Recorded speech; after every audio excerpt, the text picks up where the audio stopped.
નમસ્કાર. ચાલુ મીટિંગે ભાજપના નેતાઓ પાધ્યા.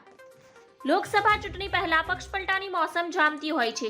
આ સાથે રાજકીય પક્ષોમાં અંદરોઅંદર નારાજગી પણ સામે આવતી હોય છે. આવી જ એક ઘટના વડોદરા ભાજપમાંથી સામે આવી છે. વડોદરામાં ભાજપની સંકલન બેઠકમાં શહેર પ્રમુખે મેયરને ખખડાવ્યા હતા. આ તરફ વાત એટલી બધી આગળ વધી ગઈ કે મેયર તો સીએમને રાજીનામું આપવાની વાત સુધી કરી નાખી. આ તરફ હવે આ મામલે રાજકારણ ગરમાયું છે. સંકલનની બેઠકમાં શહેર પ્રમુખે મેયરને ખખડાવ્યા હતા. આ દરમિયાન બેઠકમાં સંગઠન અને પાલિકાના પદાધિકારીઓ સામસામે આવ્યા હતા. પ્રાથમિક વિગતો મુજબ બેઠકમાં શહેર પ્રમુખે સીએમ તમારા વિસ્તારમાં આવે છે છતાં કોર્પોરેટરો સાથે મીટિંગ ન કરી હતી, મેયરને ખખડાવ્યા હતા. આ તરફ મેયરે ગુસ્સે થઈને કહ્યું, ચાલો શીતલભાઈ, આપણે મુખ્યમંત્રીને રાજીનામું આપી દઈએ. સ્ટેન્ડિંગ ચેરમેન શીતલ મિસ્ત્રીએ પણ મેયરની વાતમાં સૂર પુરાવ્યો હતો.